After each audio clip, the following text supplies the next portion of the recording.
ये कहानी है श्री कृष्ण की। ऐसा कहा जाता है कि भगवान श्री कृष्ण के सानिध्य में बहुत सारे लोगों ने आत्मज्ञान प्राप्त किया, या कह सकते हैं ब्रह्म ज्ञान प्राप्त किया। तो उन गिने चुने लोगों में कहा जाता है संजय, जिसने प्रत्यक्ष गीता सुनी दूर बैठे, उसने ज्ञान प्राप्त किया। उनके मित्र उद्धव, उन्होंने भी ज्ञान प्राप्त किया। और सारी गोपियाँ, उन्होंने भी ज्ञान प्राप्त कर लिया, सिर्फ श्री कृष्ण को प्रेम में याद करते करते। उन गोपियों में प्रमुख थी राधा। तो कभी कभी सोचता हूँ कि राधा ने कैसे ज्ञान प्राप्त किया होगा, तो मन में एक कल्पना उठती है। वो कल्पना एक कहानी के रूप में आती है मेरे चित्त में, मेरे मन में, और वही कल्पना मैं आपके सामने प्रस्तुत करने जा रहा हूँ। इसको सुनते वक्त आप आंखें बंद करके ध्यान मग्न होकर सुनिए और ऐसा महसूस कीजिए कि हम ही राधा है, हम ही सवाल पूछ रहे हैं और कृष्ण हमारा उत्तर दे रहे हैं। तो राधा एक दिन कृष्ण को ढूंढ रही थी, अपने प्रियतम को ढूंढ रही थी पूरे वृंदावन में, इधर उधर। कृष्ण कहीं नहीं मिला। थोड़े ही दूर जाते ही उससे बांसुरी की मधुर आवाज़ सुनाई दी। राधा दौड़ी उस दिशा में जहाँ से आवाज़ सुनाई दे रही थी। तुरंत ही दिखा कि कृष्ण एक पेड़ पे लेटे हुए टहनी पे और अपनी बांसुरी बजा रहे। राधा ने तुरंत पुकारा। कृष्ण बोले, हाँ राधे, क्या हुआ? राधा ने सवाल पूछा, हे कृष्ण, क्या मैं तुम्हारे कुछ नहीं लगती? जब भी ये बांसुरी तुम्हारे होठों पे रहती है तो तुम ऐसे खो जाते हो जैसे हमारा कोई अस्तित्व ही नहीं है। ऐसा क्या है इस बांसुरी में जो तुम हमें भूल जाते हो? कृष्ण मुस्कुराए मंद मंद और उसने बोला, हे राधे, क्या तुम सचमुच जानना चाहती हो कि ये बांसुरी मुझे प्रिय क्यों है? देखो इसे गौर से, इसमें कितने छेद हैं। ये भी एक लकड़ी ही है, दूसरी लकड़ियाँ बचती नहीं है, पर ये बचती है क्योंकि इसके अंदर कुछ नहीं रखा है। ये खाली हो गई है अंदर से। देखो ना, 7 छेद है इसमें, इसीलिए ये मधुर बजती है। और बजती भी कहाँ है? ये तो मेरी फूंक है जो इसके अंदर से प्रवेश करके उस और निकलती है एक मधुर ध्वनि बनके। तो ये मेरी फूंक को, मेरी ध्वनि को रोकती नहीं है, अंदर से पूरी खाली है, उसको मेरी ध्वनि को पूरा प्रवेश देती है और इसीलिए ये मधुर ध्वनि संगीत बनके निकलता है और इसीलिए मुझे यह प्रिय है। राधा ने पूछा, हे कृष्ण, क्या मैं तुम्हारी बांसुरी नहीं बन सकती? कृष्ण ने कहा, हर कोई मेरी बांसुरी बन सकता है, बस उसे अंदर से खाली होना पड़ेगा। जैसे इस बांसुरी में 7 छेद है, वैसे ही एक मनुष्य के शरीर में 7 द्वार है जहाँ से मैं शक्ति बन के घूमता हूँ। पर जब ये द्वार बंद होते हैं तो मैं इस ओर से उस ओर निकल नहीं पाता हूँ और मैं पूर्ण रूप से उसमें प्रकट नहीं हो पाता हूँ। और जो लोग अपने इन द्वारों को खोल देते हैं, मैं उनके अंदर पूरी तरह प्रकट हो जाता हूँ।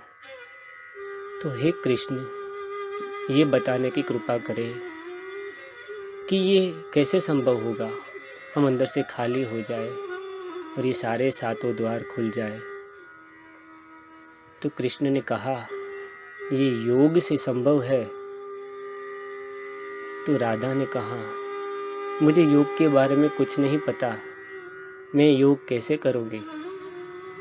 तो भगवान श्री कृष्ण बोले कि राधे, तुम तो योग में ही हो। सब तीनों योगों में सर्वोपरि है भक्ति योग, और भक्ति प्रेम का दूसरा स्वरूप है। तुम तो मेरे प्रेम में हो, तुम्हें योग की क्या आवश्यकता है। तुम मुझे याद करना, याद करते करते ही तेरा योग हो जाएगा। राधा ने कहा, पर मुझे कभी कभी लगता है कि जीवन में शायद आपसे मिलन नहीं हो पाएगा। क्या मुझे दूरी सहन करनी पड़ेगी। कृष्ण ने बोला, राधे, अगर मैं तुम्हें शारीरिक तौर पर मिल जाऊंगा तो तुम कैसे मुझे याद करोगी। अगर मुझे तुम्हारे चित्त में रहना है तो मुझे तुमसे दूर ही रहना होगा, ताकि तुम मुझे सदैव याद कर सको और इस भक्ति रस का, प्रेम रस का पान कर सको। सुनो, इस भक्ति योग में तुम्हें क्या करना है। कुछ ही नहीं करना है, जैसे मैं बोलूं वैसे करते जाना। राधे, अपनी आंखें बंद करके बैठ जाओ। देखो, ये जो हमारा शरीर है, जहाँ जमीन से जुड़ता है उसको मूलाधार कहते हैं। मूल आधार, उसी को मूलाधार कहते हैं। जब मैं फूंक मारूं तो एक गहरी सांस लेके छोड़ देना, तुम्हारा यहाँ द्वार खुल जाएगा। मूलाधार, यहाँ जो द्वार है, उत्साह का द्वार। जब जीवन में उत्साह रहता है, सकारात्मकता रहती है, तो ईश्वर रूपी शक्ति यहीं से ऊपर उठती है। तो ये द्वार अपने उत्साह से खोलना। फूंक मारता हूँ राधे, सांस लेके छोड़ देना।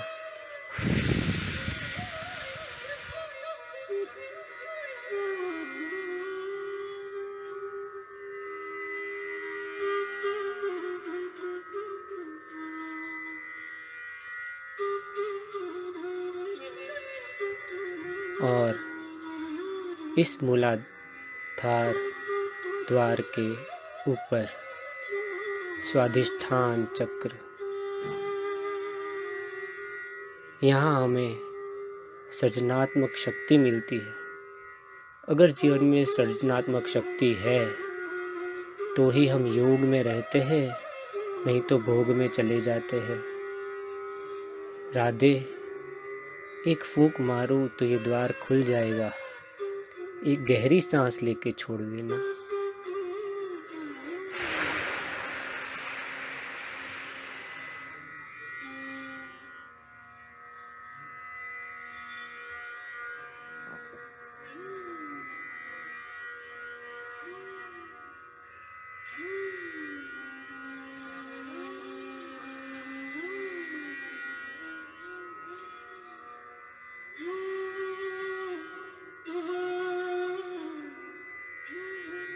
अब यात्रा थोड़ी ऊपर की ओर करते हैं। थोड़ा ऊपर जाते ही मणिपुर चक्र, तीसरा द्वार। बहुत सारे लोग यहीं पे अटक जाते हैं। सृजनात्मकता हो जाती है तो या तो लोभ में चले जाते हैं या ईर्ष्या में, और ये द्वार बंद ही रहता है। ये द्वार कैसे खुलेगा? खुलेगा संतोष से, बड़प्पन से खुलेगा। तो ये संतोष और बड़प्पन जैसे ही प्राप्त होते हैं, ये द्वार स्वतः ही खुल जाता है। राधे, मैं एक फूंक मारता हूँ, तैयार रहना। गहरी सांस लेके छोड़ देना।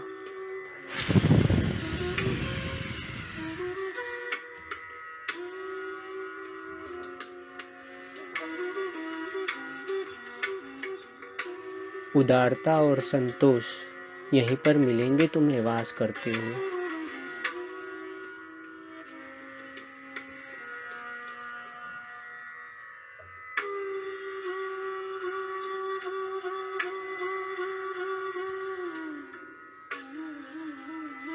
और यात्रा थोड़ी ऊपर करते हैं और अपने हृदय चक्र पर आ जाओ।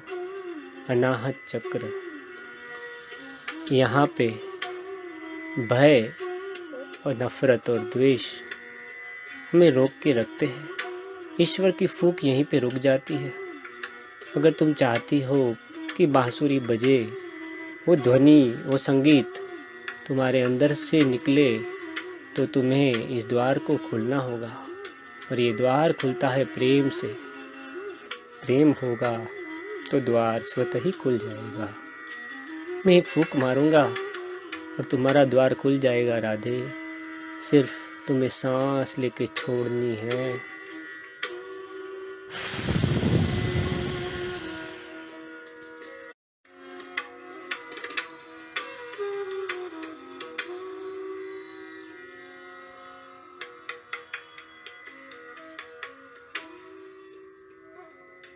पूरे जगत के लिए प्रेम, पूरे जगत के लिए प्रेम, संसार के सभी जीवों के लिए प्रेम।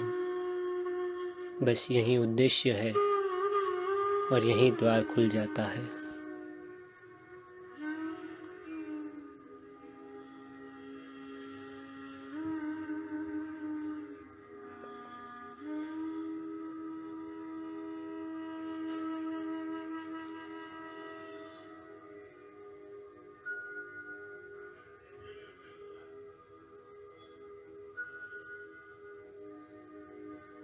अनाहत नाद यहीं से निकलता है, ऐसा नाद जो आहत नहीं होता।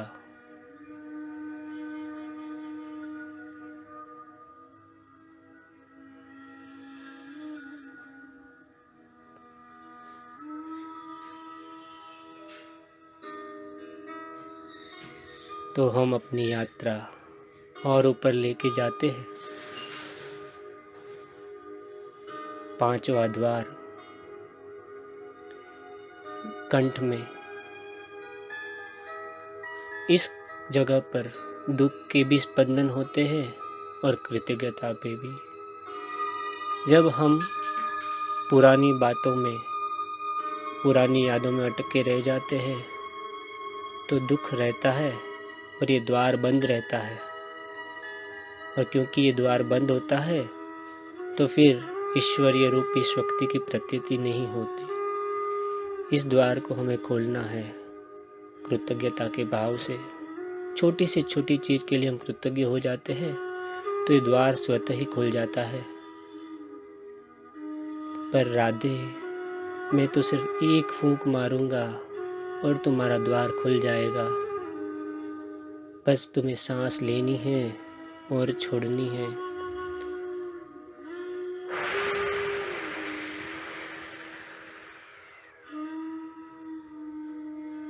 अगर कंठ भर आए, आंसू निकल आए तो निकल जाने देना।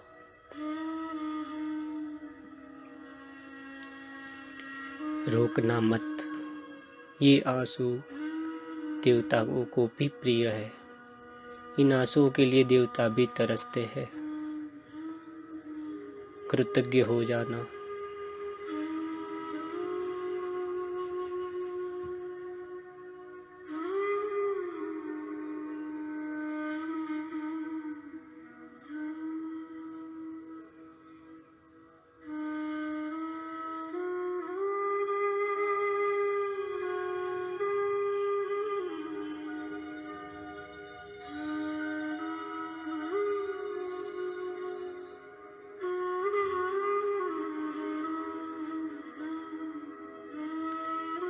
थोड़ा और ऊपर जाते हैं, ऊपर की यात्रा करते हैं।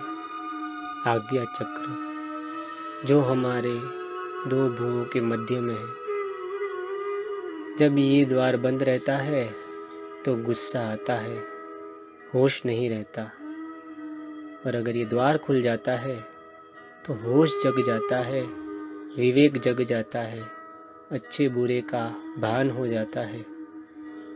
ये द्वार खुलता है अपनी सजगता को बढ़ाने से। जैसे जैसे सजगता बढ़ती जाएगी, अपने हर एक कार्य में अपने हर एक क्रियाकांड में हम पूरी तरह मौजूद रहेंगे तो अपने आप ये होश जग जाएगा और ये द्वार खुल जाएगा। तो लो राधे, एक फूंक मारूंगा और तुम्हारा द्वार खुल जाएगा। बस एक सांस लेना और छोड़ देना।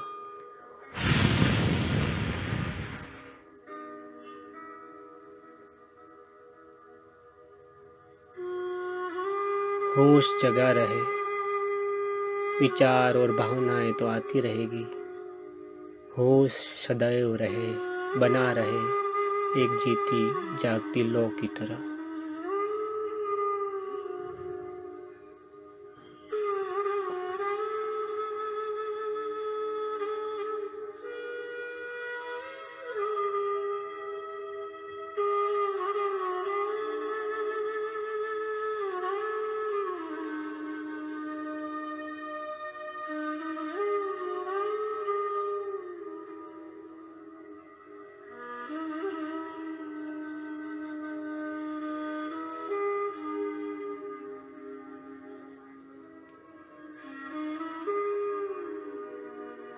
अब हमारी यात्रा अंतिम पड़ाव पर आ चुकी है। ये शिखर है, ये 7वां द्वार। यहाँ पे सिर्फ एक ही विराजमान है और वो है ब्रह्म। सहस्त्रार चक्र, यहाँ पे दो नहीं है, एक ही है, परमानंद, आनंद ही आनंद। तो ये द्वार अपने आप ही खुलता है। इसको खोलने के लिए कुछ भी नहीं करना पड़ता। 6 द्वार जब खुलेंगे तो 7वां भी खुल ही जाएगा और ये सिर्फ ईश्वर की कृपा से ही हो सकता है। राधे, मेरी इस फूंक को भी ले लो और अपना ये द्वार भी खोल लो। बस एक सांस लेना और छोड़ देना।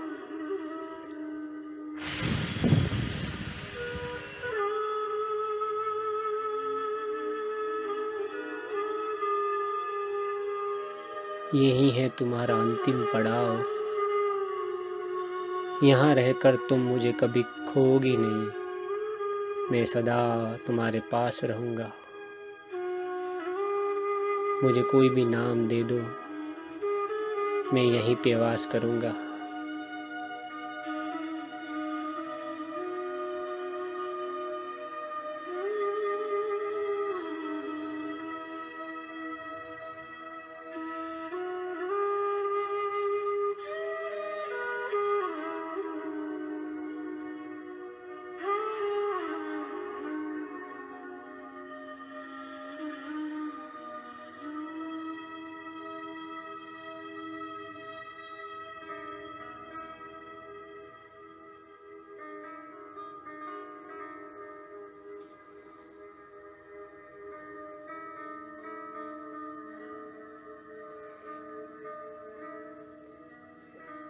हमें इसी की तो खोज है।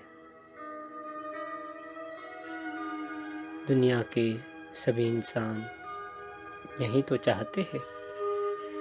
जो मेरी भक्ति करते हैं वो फल स्वरूप यही तो पाते हैं। तुमने भी पा लिया है, आज इसका अनुभव कर लो।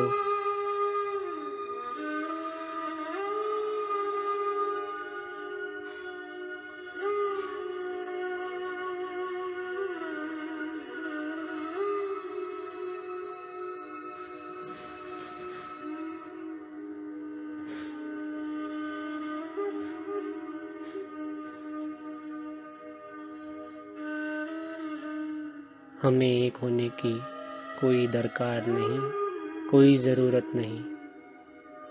इस द्वार पर तुम और मैं एक ही है और यहाँ पे हमें कोई जुदा नहीं कर सकता।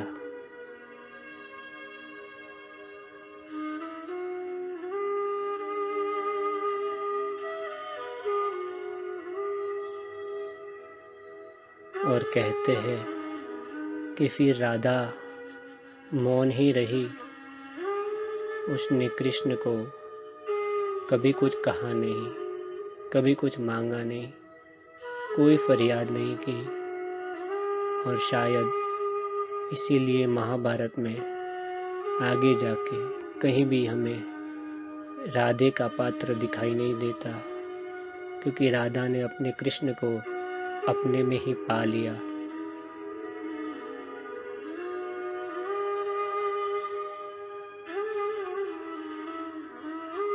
और ये कहानी यहीं पे समाप्त होती है।